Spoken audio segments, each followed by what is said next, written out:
Good morning, students of class 9th B. Today is next exercise 2.1.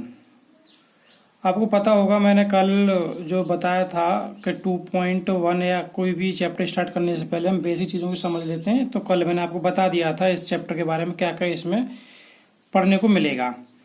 तो कल मैंने आपको बताया था कि पॉलिनोमियल किस तरीके से हम फाइंड करते हैं, उसमें कंडीशंस बताई थी और वो आपको शायद पता होगा। दोबारा मैं रिवाइज कर देता हूँ। तो कंडीशन ये होती है पॉलिनोमियल फाइंड करने की कि जो भी वेरिएबल हो उसमें आपको ये याद रखना है कि जो भी उसकी पावर होगी वो नॉन नेगेटिव इंटीजर होनी चाहिए। दैट मीन्स उसकी पावर ना तो डिवाइड में होनी चाहिए एक्स या वाई किसी की भी, और ना ही उसकी पावर कभी भी माइनस में होनी चाहिए।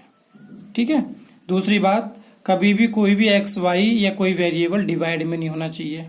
तो ये सिंपल सी छोटी छोटी बातें हैं, दो तीन, उनको याद रखना बस। कोई वेरिएबल रूट में ना हो, किसी की पावर माइनस में या डिवाइड में ना हो, और कोई भी वेरिएबल डिवाइड में ना हो, खुद डेनोमिनेटर में ना होना चाहिए। तो वो पॉलिनोमियल होता है। तो फर्स्ट जो क्वेश्चन है वो काफी लेंथी लिखा हुआ था, मैंने शॉर्ट में लिख दिया चूज पॉलिनोमियल्स। आपको बताना है कि पॉलिनोमियल्स में कौन कौन से हैं और क्यों है ये भी बताना है। तो सिंपली फर्स्ट को देखते हैं हम। इसमें फर्स्ट कंडीशन हमको देखनी है, एक्स की पावर जो भी दे रखी है वो नॉन नेगेटिव इंटीजर है क्या? बिल्कुल है। माइनस में भी नहीं है और इंटीजर भी है, डिवाइड में भी नहीं है। कोई डिवाइड में तो नहीं है, कोई रूट में तो नहीं है, बिल्कुल नहीं है। तो इसका मतलब ये पॉलिनोमियल है। कंडीशन आपको बता दी मैंने क्यों है। सेकंड है y square plus root to.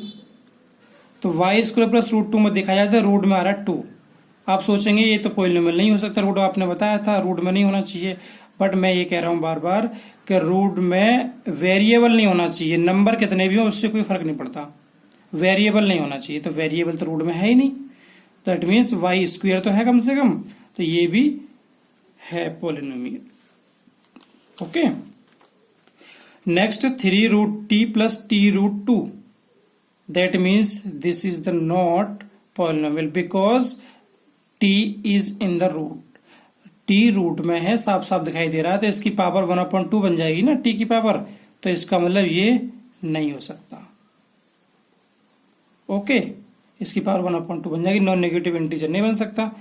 Next है ये y प्लस 2/y। तो मैंने बताया था डिवाइड में कोई वेरिएबल नहीं होना चाहिए, क्योंकि ये जो y है ऊपर जाएगा तब नोमिनेटर में, तो y की पावर -1 बन जाएगी, जो कि वो नॉन नेगेटिव इंटीजर नहीं होगा। तो इसका मतलब ये भी नहीं है। नेक्स्ट है x to the power 10 y to the power 3 plus t to the power 50। इससे कोई मतलब नहीं है हमें कि कितने वेरिएबल दे रखे हो। अगर वन वेरिएबल क्या रखा तो वो अलग चीज है, बट इसमें देखा जाए तो कोई भी पावर डिवाइड में नहीं है, कोई पावर माइनस में नहीं है। इसका मतलब ये है, ये देखनी होती है बस हमको। ओके। नेक्स्ट क्वेश्चन है हमारा, right the coefficients of x square in each. कल मैंने आपको बताया था कोफिशिएंट वो होता है जो किसी के साथ मल्टीप्लाई में हो। अब किसका कोफिशिएंट पूछा वो क्वेश्चन के ऊपर डिपेंड करता है। तो क्वेश्चन में हमसे पूछा एक्स स्क्वायर का कोफिशिएंट फाइंड करिए। तो क्वेश्चन जितने भी हमारे पास पार्ट दे रखे हैं उनमें हमें एक्स स्क्वायर पे ही निगाह रखनी है बस। हमारी जो माइंड होना चाहिए, माइंड में जो होना चाहिए एक्स स्क्वायर होना चाहिए बस, और बाई कुछ भी हो उससे मतलब नहीं होता।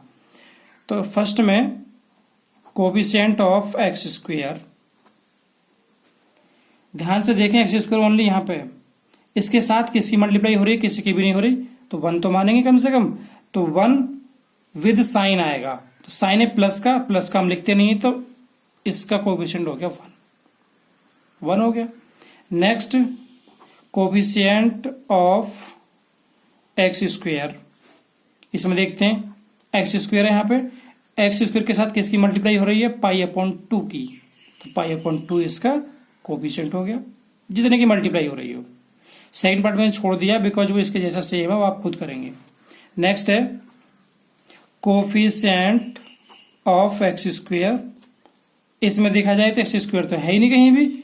जब ये नहीं है तो इसको इस फॉर्म में लिखोगे, ax square plus bx plus c की फॉर्म में लिखोगे तो एक्स का कोफिशिएंट तो है, इसमें c भी है, कांस्टेंट टर्म भी है, बट एक्स स्क्वायर नहीं है। तो हम प्लस में 0 इंटू एक्स स्क्वायर तो ऐड कर सकते हैं। जब नहीं होता है तो 0 की मल्टीप्लाई करके ऐड कर लो। तो 0 इंटू 0, तो 0 तो ऐड करेंगे तो इतना ही आएगा। दैट मीन्स मेरा कहने का मतलब ये है जहां पर एक्स स्क्वायर है ही नहीं तो उसका कोफिशिएंट 0 हो जाएगा, तो इसका 0 है, मैंने आपको लिख के दिखा दिया है। ओके, अब यहीं तक आपको करना है, ठीक है।